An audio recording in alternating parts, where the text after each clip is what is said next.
There are things that seem simple at first, but only when we've lived long enough and listened deeply enough can we touch the layers of meaning hidden beneath the surface. Take, for example, the question, what kind of suffering could the rich possibly have? Isn't it the poor who truly suffer? A fleeting thought that has likely crossed all of our minds. Yet life is never so black and white. The wealthy may eat well, dress beautifully, drive luxury cars, and live in grand houses. But sometimes behind those closed doors are rushed meals, unfinished conversations, and a weary heart caught the relentless grind. The poor may lack money and opportunities, but they might be able to hold their loved ones' hands a little longer, sit together under the eaves of their home, listen to the wind, and fully savor each passing moment. Life is a painting with countless shades. No one experiences only joy, nor does anyone suffer exclusively. And when we are still enough to look deeply, we may realize that wealth or poverty is not the conclusion of a person's life, but merely a circumstance, a frame. The true picture, the one that gives life meaning, lies in how we live, how we love, and how we let go. This video is an invitation, a gentle call for you to slow down with me for a moment, to look within yourself and at those around you with eyes of compassion. Perhaps when we come to see that everyone carries their own burdens, our hearts will feel lighter, and life, though still filled with imperfections, will become more precious than ever. Each person walks a path uniquely their own, carrying with them the baggage of circumstance, dreams, and unspoken emotions no one else can fully understand. Some are born into luxury, others begin with the simplest of things. Yet no matter where we start, as we move through life's ups and downs, we gradually come to see no life is entirely easy and no situation is completely hopeless. Wealth and poverty, at times, are merely two faces of the same suffering, expressed in different forms. The rich may appear to have it all, status, fame, comfort, but that radiance often comes with a silent cost. A childhood spent in absence, a family rarely gathered, a heart constantly anxious about losing what it holds. Many successful individuals have confessed to always wearing a mask of strength, always online with the world, yet offline from themselves. They are living proof of what Zen master Thich Nhat Hanh once taught. Outer success means little if the inside is empty. The story of the Buddha, Siddhartha Gautama, leaving behind a palace of splendor to seek liberation, stands as one of the earliest testimonies to the limits of wealth.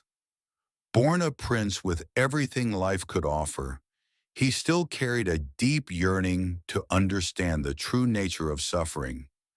It was only when he witnessed birth, aging, sickness, and death among the common people that he realized wealth can buy comfort, but never inner peace. Conversely, the poor, manual laborers, those hustling through the busy currents of life, may lack material abundance, yet many of them possess a quiet form of wealth, time to be together, presence during family meals, joy found in the smallest things. I once met an elderly rickshaw driver in Hoi An, over 70 years old with gentle eyes and a calm voice. When I asked him if he had any wishes, he simply smiled and said, "If I can do a few rides a day, then go home and eat with my wife and kids, that's enough." No lofty philosophy, yet that one sentence gave me a whole new understanding of happiness. In the Dhammapada, the Buddha teaches, even if one lives in a palace, if the mind is troubled, it is still suffering. Even if one lives in a humble hut, If the mind is at peace, it is happiness.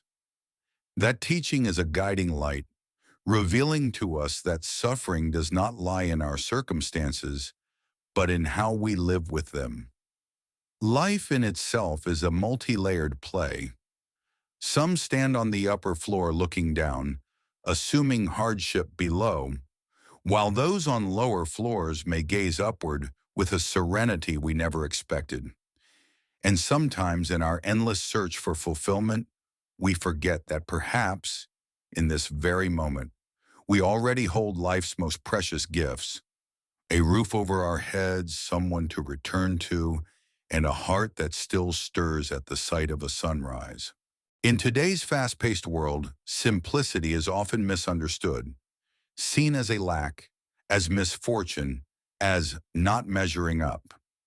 But if we are calm enough to pause and look closely, we'll see that within simplicity lies a pure kind of happiness, quiet, unassuming, but deep, like the warm fragrance of tea slowly spreading on a chilly morning. The poor or the middle class may not own expensive possessions, may not travel luxuriously or live in lavish homes, but they often possess a very special kind of wealth, presence. They can sit with their children at dinner, have the time to smile at their loved ones, and pause to hear the wind whisper through the trees. These are invisible treasures, ones that many wealthy people would gladly trade their fortunes to have. Zen master Thich Nhat Hanh once wrote, "If you cannot be happy with the very ordinary things, then no matter how many extraordinary things you have, you will still suffer." In Buddhist tradition, there is a beautiful image: the Buddha and his monastic followers walking barefoot under the midday sun, mindfully stepping on red earth, holding bowls of cool rice. They owned nothing but their robes and alms bowls, yet they were among the freest beings, because they were not bound by craving, and because their hearts no longer chased after what was unnecessary. They lived simply, but they were not lacking. In fact, their simplicity opened the vast inner space of freedom. We too can experience this. When we learn to live with what we already have, we feel less pressure to compete with anyone, letting go of unneeded belongings, stepping away from insincere pleasures. We're clearing space in our hearts for ease to return. Many have tried adopting a minimalist lifestyle as a way to purify the soul. They begin by discarding excess items, only to discover that the heaviest burdens aren't physical things, but the attachments clinging to the mind. A Buddhist story tells of a man who once asked the Buddha, "Are you the wealthiest person?" The Buddha smiled, pointed to the earth, and said, "I own nothing, so I fear losing nothing. That is my wealth." Indeed, simplicity doesn't make us lesser. It helps us see what truly matters. When we no longer exhaust ourselves trying to hold on to what is fleeting, we gain more time to linger with loved ones, to truly hear ourselves, and to live our lives a little more fully. In the end, a warm cup of tea, an afternoon sitting beside your mother, a kind word from an old friend. These simple things are what make a life profound. In the hurried rhythm of modern life, we often forget the quiet power that a simple word can hold. Words are not just tools for communication. They are bridges between souls, capable of soothing wounds, restoring trust, and nurturing love. As Zen master Thich Nhat Hanh once said, "Speaking with mindfulness is to plant seeds of understanding and love in the hearts of others." A gentle, sincere word can calm anger, ease sorrow, and even transform someone's entire day. Think of those mornings when a mother softly tells her child, "I believe in you." It's not just encouragement, it's a guiding light, helping a young heart step into the day with faith and hope. In Buddhism, speech is considered a sacred means of conveying compassion and wisdom. The Buddha often emphasized that mastering one's speech is akin to mastering one's mind. Words, when spoken with mindfulness and love, become healing medicine. But on the other hand, just one harsh sentence can sow seeds of hatred and division. There is a Buddhist story about a young disciple who was hot-tempered and quick to respond with sharp, hurtful words. One day his teacher gently said, "When the heart is full of suffering, learn to listen to your own words." At that moment, the disciple realized that it was his own voice that had been closing doors to connection, and that he had missed countless chances to touch others' hearts. From then on, he began practicing mindfulness not only in meditation, but in every word he spoke. Gradually, his harshness was replaced by softness, and his heart, too, became as gentle as spring grass after the rain. Another example is the story of an old monk walking along a rural village path. Whenever he encountered villagers, he never rushed. He always took time to listen and responded with gentle, comforting words. When the villagers faced hardships or loss, just one compassionate sentence from the monk was enough to help them find hope and peace again. This quiet tale reminds us that in life, a loving word can be a balm of serenity amid life's storms. That is why we must always cherish the power of words. Each time we speak, we are offering a part of our soul. Whether it's encouragement, a simple thank you, or a heartfelt sharing, if we speak from the heart, our words become an invisible but powerful thread that connects us to others, enriching not only their lives but our own inner world. Words, a delicate yet enduring bridge, help us cross the gaps between hearts. They help us live with compassion, smile more gently, and love more deeply in every moment of life. Modern life grows ever more convenient, yet along with it comes a web of complexities. We are easily swept into the current of shopping, accumulating, and owning, thinking the more we have, the happier we'll be. But the more we gather, the more we cling, the heavier our hearts become. Excess isn't only stored in our closets, but also crammed into our minds, weighing down each step with invisible burdens. Living simply doesn't mean giving up comfort, but letting go of what isn't essential so we can keep what truly matters. It's a way of cleansing life, both externally and within. The writer Henry David Thoreau, who left the city to live alone in the woods by Walden Pond, once wrote, "I went to the woods because I wished to live deliberately, to front only the essential facts of life." In simplicity, he discovered the pure beauty of a single leaf, a drop of morning dew, a quiet breath, things easily forgotten amidst the noise of the city. Buddhism calls this trituk, the wisdom of knowing enough. To know enough doesn't mean we cannot have more, but that we understand. The fewer our desires, the easier it is to find peace. The Buddha and his monks carried only 3 robes and 1 bowl, yet this lifestyle opened up vast inner space.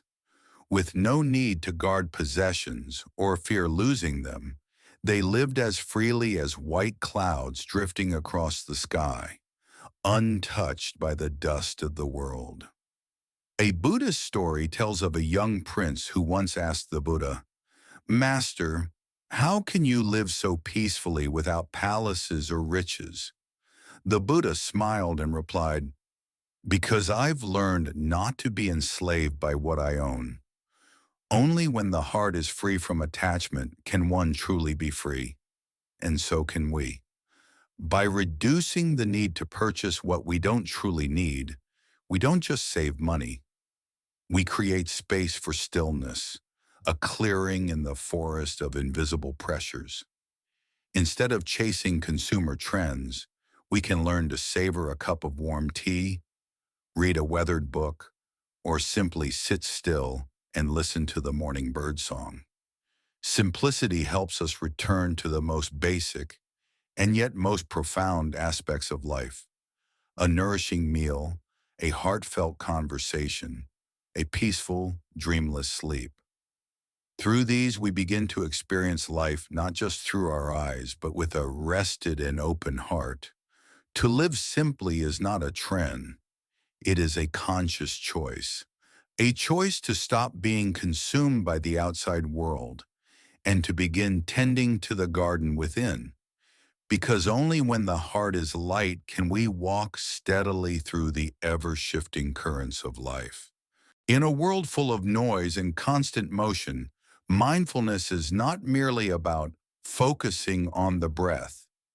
It is a way to return to ourselves, to rediscover inner peace. It allows us to come home to the present, to hear the rhythm of our own heartbeat and feel the sacredness of each passing moment. When we practice mindfulness, even a simple breath becomes a holy gesture, like the whisper of wind gliding over a peaceful field. There's a well-known teaching of the Buddha: mindfulness is the only path to purity.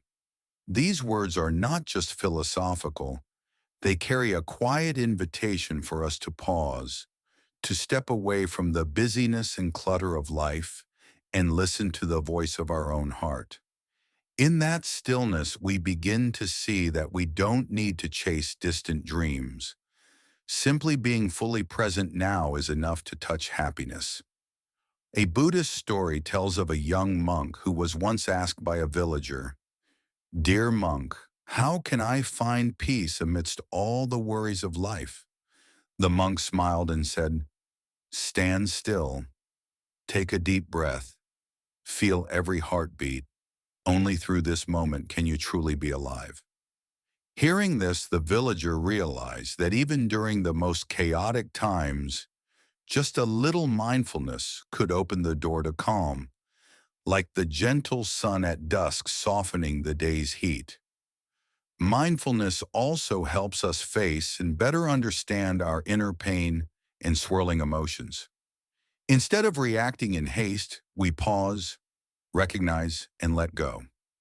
When we learn to welcome all the states of our mind, joy, sorrow, even anger, we gradually cultivate a resilient spirit, one that walks the world with greater ease. In this way, even life's challenges become stepping stones toward growth and peace. A beautiful image within the Buddhist tradition is that of the monks, living with utmost simplicity, carrying only what's essential. Their days are spent in meditation, observing each breath and each movement with deep attention. Through such presence, they discover profound truths about both suffering and joy. Mindfully anchored in the present, they see all worries as clouds passing by, and they rest in the quiet sky of peace within. Learning mindfulness doesn't require majestic silence or elaborate rituals. It can begin with the smallest acts: waking up in the morning, sipping a warm cup of tea, or walking slowly by a lake. Each of these moments, if done with awareness, becomes a sacred ritual, a gentle path leading us closer to truth, joy, and inner calm. So give yourself a few minutes each day to be still, to observe, to feel. When we train ourselves in mindfulness, we begin to see that the simple act of being present is enough to ease our anxieties and open a rich inner world, one where everything becomes simpler and infinitely deeper. Deep within every human being lies a small flame called desire. It urges us to seek, to reach, to grasp. But from that very place, much suffering is born. We don't suffer merely from lack, but from an unending yearning for more. We want recognition. We want love in the way we imagine it. We want life to unfold exactly as we expect. Yet life in its nature is impermanent. It never follows the script we've written in our minds. The Buddha once taught, "The root of all suffering lies in craving, in the endless wanting." And to free ourselves from suffering, the first step is to look directly at what we are demanding from life, and then to gently let go, instead of clinging tightly. There is an old Buddhist story that tells, one day a man came to the Buddha, carrying a long list of complaints about his life. He spoke of a disobedient child, troubles at work, jealous neighbors, and countless reasons why he couldn't be happy. After listening, the Buddha smiled and said, "I cannot help you fix all of those things, but I can teach you how to stop expecting life to be free of them." The man was puzzled at first, but soon realized the problem wasn't that life had too many sorrows. It was that he kept demanding it be perfect. Letting go of desires does not mean giving up or becoming passive. It is a profound act of acceptance and understanding that the world doesn't need to be flawless for us to smile. We can still live, contribute, and love, but without suffering if things don't go as planned. I remember sitting with a friend who had just gone through a painful divorce. After months of turmoil, blame, and inner conflict, she quietly said one sunny afternoon, "The moment I stopped demanding life to go my way, I saw how beautiful it really was." That sentence rang in me like a small bell, a gentle reminder that beauty does not lie in perfection, but in our ability to be at peace even within the unfinished. In Buddhism, this is known as letting life unfold with the flow of causes and conditions, living in harmony with what arises, without forcing. When it rains, we wear a coat. When the sun shines, we walk joyfully through the grass. Life is no longer a battlefield to conquer, but a river to flow with, while keeping our inner clarity intact. And then we see true peace doesn't come from achieving more, but from seeing life with eyes that do not judge, with a heart full of gratitude and free from comparison. When the mind is no longer attached, even the simplest things become beautiful. A bowl of plain rice, a gentle breeze, a slanting afternoon light, all can bring a quiet smile. So if you're weary from chasing what you think you need, pause for a moment and listen to yourself. Ask, do I really need that to be happy? You might discover, as I once did, that letting go of even a small desire brings you one step closer to freedom. Parents do not merely leave behind tangible possessions such as houses, land, or material wealth for their children. They also pass on a way of life, a manner of thinking, and a depth of feeling, profound spiritual values that transcend all else. In every embrace, every smile, and every word of guidance from a parent, we can feel that priceless legacy, like seeds planted in a child's heart, simple yet full of life. Parents often don't realize that the way they treat their children, even a moment of patience or a flash of anger, has a powerful impact on a child's soul. A mother or father who listens and holds compassion in their heart nurtures seeds of peace and inner strength in their child. The Buddha once taught, the consciousness of the parents is the first model through which the child learns to love and forgive. A Buddhist story tells of an old monk who used to visit families in a village. One day, while speaking with a mother, the monk gently asked, "Have you ever wondered what seeds your words and actions today might be planting in your child for tomorrow?"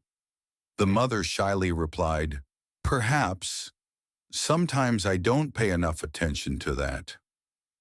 The monk smiled and told her a story about a father who had lost everything, yet through his simplicity and boundless love, guided his children through hardship.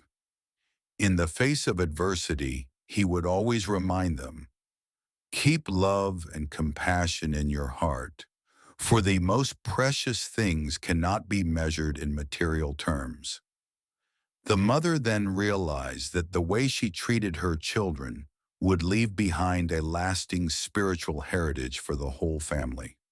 These spiritual values accumulate over time. As children grow up, whether they become successful or face their own challenges, this inner legacy of love, compassion, and forgiveness will help them weather difficulties, keep their hearts warm, and guide them toward goodness. As Buddhists often remind one another, a true legacy is not what we can count, but what we plant in the hearts of others.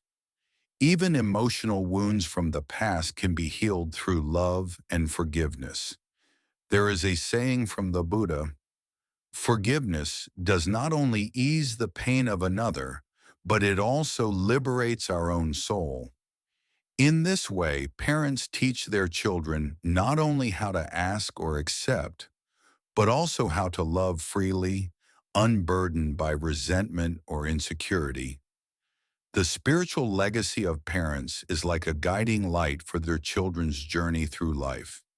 It offers comfort in sorrow, faith in hardship, and motivation to live in alignment with human values. When each generation understands that true happiness lies not just in material things, but in the cultivation of the soul, they will cherish and continue to pass on that spirit to future generations. Ultimately, when we become parents ourselves, let us remember, the most enduring gift we can leave our children is not material wealth, but a spiritual legacy, a treasure of love, gratitude, and kindness that will help future generations find the path to peace and true happiness. Some people spend their entire lives searching for happiness as if it were a destination waiting at the end of the road, a reward after years of relentless effort. But then, when weariness sets in along the way, they realize the more they chase happiness, the farther it seems. The more they strive to grasp it, the emptier they feel inside. The Buddha once said, "There is no path to happiness. Happiness is the path." At first glance, this statement may seem simple, but it holds the essence of profound wisdom. Because if we cannot be happy in this very moment, amidst the small and ordinary things, then even when we attain greater achievements, happiness will still be an illusion, fleeting and elusive. Happiness is not a condition to be acquired, but a capacity to recognize. To recognize the warmth of a cup of tea in your hand, the call of birds outside the window, or the quiet presence of a loved one nearby. When we live in mindfulness, even the simplest things become miracles. As Thich Nhat Hanh once said, when you drink water, just know that you are drinking water. That alone is enough to be happy. There is a Buddhist story in which a disciple asked a Zen master, "Master, what is the secret to happiness?" The master replied, "When walking, know that you are walking. When eating, know that you are eating. When breathing, know that you are breathing." The disciple was surprised. "Is that all?" The master smiled gently. "That's all? But you must truly live it to understand. In today's world, we often lose the present moment in our preoccupations with the past and worries about the future. We sit beside loved ones, yet our minds wander far away. We eat meals but cannot recall their taste. We listen to music without truly hearing it, and little by little we miss out on our own lives. If one day you feel life is too heavy, try pausing for just a few seconds. Place your hand on your chest, take a deep breath, and remind yourself, I am alive. I am here. In that very moment, you have returned, and it is in that returning that happiness begins to bloom. You don't need to wait for everything to be perfect. You don't need a faraway trip or a grand success. Right here, while you're reading these words, happiness is already whispering, like a gentle breeze through an open window. Can you hear it? Because in the end, the most precious thing does not lie in a vague future or a lost past, but in the ability to fully live each moment of the present, where the heart touches the essence of life and where happiness exists without needing a reason. Life is like a river, sometimes calm, sometimes turbulent. Each person, whether rich or poor, is navigating their own boat through winding and challenging currents. But what truly matters is not whether the boat is grand or humble, luxurious or simple. It is the mindset of the one at the helm. Wealth or poverty, struggle or ease, these are all just fleeting circumstances on the ever-changing river of life. What remains is how we face each day. Whether we are mindful enough to truly listen to ourselves, gentle enough not to harm others, and compassionate enough to forgive and let go. As Zen master Thich Nhat Hanh once said, peace is not a place to arrive at, but the way we walk with each step. So instead of constantly rushing forward in search of happiness as some distant destination, we can return to this very moment and realize that each breath, each glance, each word can become a refuge, a vessel carrying us across the ocean of suffering. In the end, living is not about surpassing others or making a name for ourselves. It's about being at ease within our own heart. It's about closing our eyes each night without regret. And one day, when we take our final leave, we can smile, knowing that we lived not in excess, but with depth, presence, and authenticity. And sometimes a peaceful life begins simply with a gentle breath, taken with awareness, with love, and with gratitude.